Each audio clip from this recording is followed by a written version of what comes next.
সারা জাতির রক্তাক্ত যে অর্জন, অগণিত শহীদের যে আত্মত্যাগ, সেই আত্মত্যাগের প্রতি অপমানিত করে তারা বাংলাদেশকে তাদের কবজায় নিয়ে তারা যে জমিদারি শাসন তৈরি করেছিল, এর ভিতরে ভিতরে মানুষ ক্ষুব্ধ হয়ে উঠেছিল।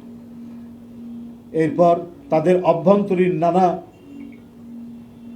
ষড়যন্ত্র চক্রান্তের পরে বহুদলীয় গণতন্ত্রের স্বাধীনতা, বহুদলীয় গণতন্ত্রের চেতনা এবং স্বাধীনতা সার্বভৌমত্ব সুরক্ষার অঙ্গীকার নিয়ে 7ই নভেম্বর এক ঐতিহাসিক বিপ্লবের মধ্যে দিয়ে জিয়াউর রহমান রাষ্ট্র ক্ষমতা আসীন করেন। এরপর ইতিহাস আপনারা সকলেই জানেন, আমার নতুন করে বলার কিছু না। বহুদলীয় গণতন্ত্রের পথ চলা, বহু সংবাদপত্রের মুক্তভাবে তাদের মতামত প্রকাশ করার সময় হচ্ছে জিয়াউর রহমানের সময়। যমুনা ইলেকট্রনিক্স ঈদে ডাবল খুশি অফার সিজন 3, যে কোনো পণ্য কিনলেই পাচ্ছেন নিশ্চিত ঈদ উপহার। উন্নয়ন, উৎপাদন এবং মানুষকে কর্মে প্রবৃত্ত করা এবং মানুষের কর্মসংস্থানের সময় হচ্ছে শহীদ রাষ্ট্রপতি জিয়াউর রহমানের সময়।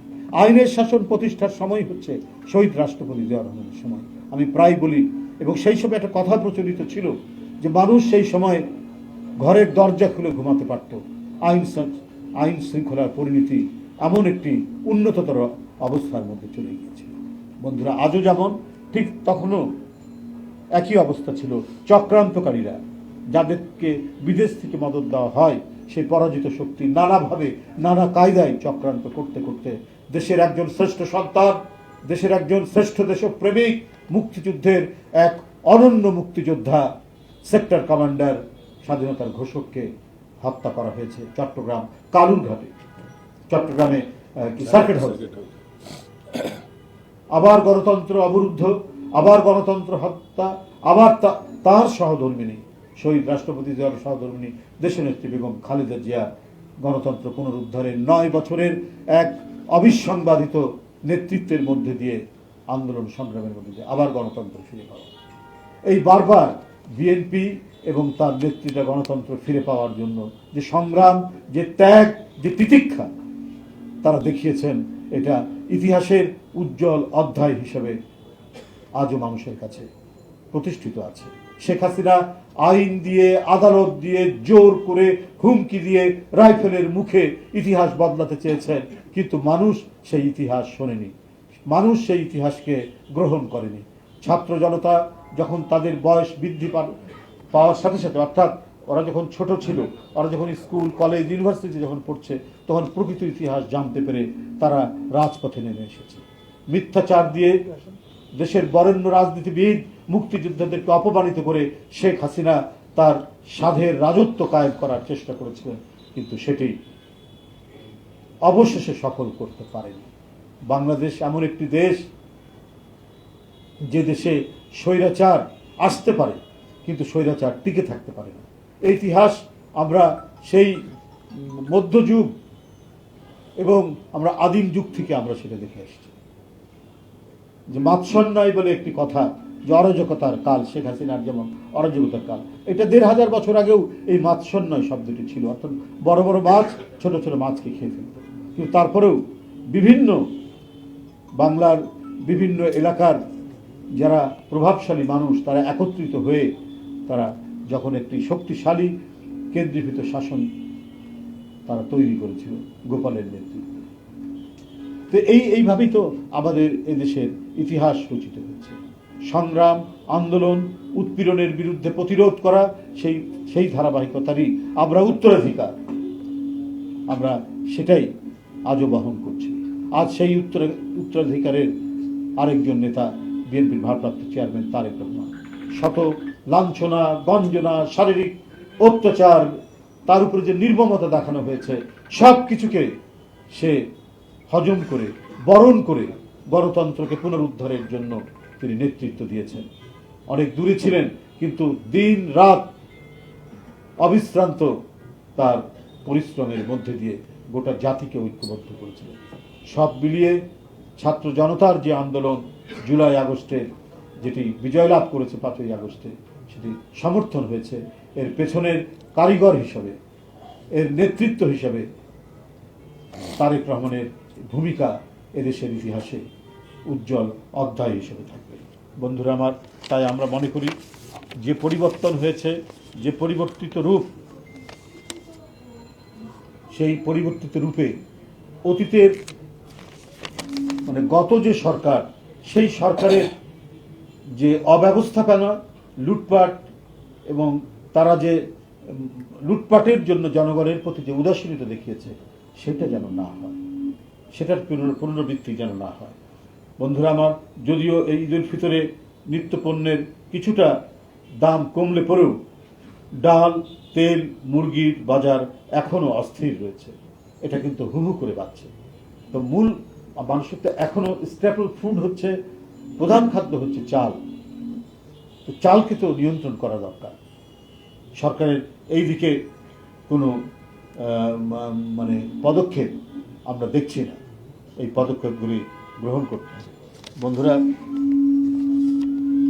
এই পবিত্র ঈদ উল ফিতরে আইন শৃঙ্খলার পরিস্থিতি নিয়ে এদেশের মানুষ এখনো উদ্বিগ্ন। কিছুদিন পূর্বে পুলিশ কমিশনার বলেছেন যার যার নিরাপত্তা ব্যবস্থা করে ঈদে বাড়ি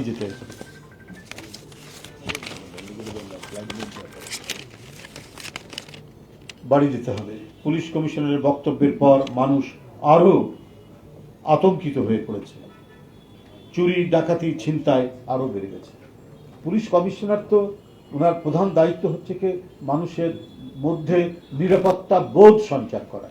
তার বক্তব্যে মানুষ যদি আতঙ্কিত হয়, তাহলে এটা তো মানে এক ধরনের মানে নৈরাজ্যের সামিল বলে আমরা মনে করি, নৈরাজ্য সৃষ্টির সামিল হবে বলে মনে করি। সেখানে আরও সতর্ক বক্তব্য দিয়ে তার যে ফোর্স, এই শহরের নিরাপত্তার প্রধান কর্মকর্তা হচ্ছেন তিনি। তো তাকে তো মানুষকে আশ্বস্ত করতে হবে, পাড়ায় মহল্লায় নিরাপত্তা বৃদ্ধি করতে হবে, চুরি ছিনতাই বন্ধ করতে হবে।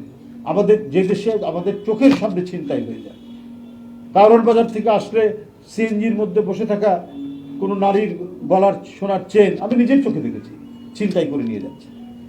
কেন যুগের পর যুগ ধরে এই ধরনের ছিনতাইকারীরা রাজত্ব করবে? কেন? এটা তো একটা পুলিশের সমন্বিত পদক্ষেপ নেওয়া দরকার ছিল।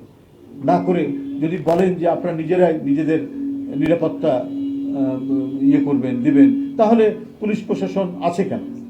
পুলিশ কমিশনার তাহলে দায়িত্বটা কি? তাকে তো অতন্দ্রভাবে পাড়ায় মহল্লায় এই ঈদের সময় কেন সব সময় তাকে মানে অতন্দ্র থাকতে হবে মানুষের নিরাপত্তার জন্য। বন্ধুরা আমার,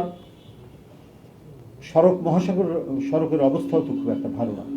খানাখন্দে আপনার ভরে আছে, সেগুলোতে করবে সঠিকভাবে এটার যে মেরামত করা, সেটা এখনো হয়ে ওঠেনি। এটাই তো হচ্ছে নাগরিকদেরকে সুবিধা দেওয়ার, তাদেরকে স্বস্তি দেওয়ার, স্বচ্ছন্দ দেওয়ার দায়িত্ব সরকারের। তো সরকার যদি এই কাজগুলো থেকে যদি দূরে থাকেন এবং কোন সময়ে কোন কাজটি করতে হবে জনগণের উপকারার্থে, সেটা না করতে পারলে জনগণ তো মুখ ফিরিয়ে নেবে। তো এই কাজগুলো একান্ত হওয়া দরকার বন্ধুরা আমার। কারণ এই সরকার তো গণতান্ত্রিক সংগ্রামের আন্দোলনের ফসলের সরকার। যারা গণতান্ত্রিক সংগ্রামে দীর্ঘ 16 বছর অবদান রেখেছে, এই অন্তর্বর্তীকালীন সরকার ডক্টর ইউনূস সাহেবের নেতৃত্বাধীন তাকে সমর্থন করছে, প্রতিনিয়ত তাদেরকে সমর্থন করেছে। আমরা তাদের যে ভালো কাজ, সেই ভালো কাজকে আমরা অভিনন্দিত করেছি। আমরা বলেছি যে অন্যান্য, এই যে এখনই বললাম, অন্যান্য জিনিসপত্রের দাম কিছুটা কমেছে, কিন্তু চালের দাম বৃদ্ধি পেয়েছে, তারপর মুরগির দাম বৃদ্ধি পেয়েছে। তো এটা তো হচ্ছে অত্যন্ত এসেনশিয়ালের মধ্যে 1 নম্বরে চাল। তো এটা তো বড় ধরনের পদক্ষেপ নেওয়া দরকার। কারণ পরাজিত শক্তির দোসরদের হাতে প্রচুর টাকা। এখন হয়তো অনেকে ইঁদুরের গর্তের মধ্যে লুকিয়ে আছে, কিন্তু লুকিয়ে থেকে তো ঘুমিয়ে নেই। তারা সেখান থেকে নানা ধরনের চক্রান্ত, ষড়যন্ত্র করার চেষ্টা করছে, নানা বিষয়ে তারা করছে। প্রধান উপদেষ্টা কোথায় যাবেন এইটা নিয়ে নানা ধরনের গুজব তৈরি করছে, যেগুলো সম্পূর্ণ চক্রান্তমূলক। উনি যে কোনো দেশেই সফরে যেতে পারেন, একটি স্বাধীন রাষ্ট্রের প্রধান উপদেষ্টা, সেটাকে নিয়ে এমন ধূম্রজাল তৈরি করা হচ্ছে। তিনি চীন সফরে যাবেন বা যেখানেই যান, তো এগুলোর পিছনে খুব পরিকল্পিতভাবে কনসাল্টেড ওয়েতে আপনার এই গুজব ছড়ানো হচ্ছে। আমরা তো এই বিষয়গুলো এমনি এমনি আপনাদেরকে বলছি না, আমরা এই গুজবের যে পরিসর এবং এর যে ডাইমেনশন, এটা দেখেই আজকে আপনাদের সামনে বলছি, এটা নিশ্চয়ই পরাজিত ফ্যাসিবাদের দোসররা এই কর্মকাণ্ডটি করছেন। আপনার গত শুক্রবারে পুলিশ ক্লাবে আপনার অর্ধশত পুলিশ কর্মকর্তাদের একটি বৈঠক হয়েছে, গণমাধ্যমে এসছে। এই সাহস পাই কি করে? একটা ইফতার পার্টির নাম করে তারা সেখানে গোপন বৈঠক করেছে। কি উদ্দেশ্যে, কেন তারা এটা করছেন? নিশ্চয়ই তাহলে যারা মানুষের নিরাপত্তা বিধান করবেন, কিন্তু তা না করে তাদের মনের মধ্যে যে আদর্শ বা যদি গত সরকারের প্রতি আনুগত্য থেকে থাকে, সেই আনুগত্যের বশবর্তী হয়ে তারা যদি কাজ করেন, তাহলেই তো আমরা যেটা বারবার বলে আসছি, দোসররা তারা কিন্তু বসে নেই। এটা অত্যন্ত অ্যালার্মিং। আমি কি বলে গণমাধ্যমেই পড়েছি, পুলিশ ক্লাবের মধ্যে অর্ধশত গোপন তারা বৈঠক করছেন। কি আলাপ হয়েছে? নিশ্চয়ই যাদের হাতে সমস্ত ধরনের অন্তর্ঘাত, সমস্ত ধরনের সামাজিক বিশৃঙ্খলা, সেটাকে দমন করা, সেটাকে নিয়ন্ত্রণ করা যাদের দায়িত্ব, তারা যদি গোপন কোনো বৈঠকের মধ্যে অংশগ্রহণ করে, এটা তো ভয়াবহ ব্যাপার। এটা অন্তর্বর্তীকালীন সরকার এইসব বিষয়ে কি চোখ রাখছেন?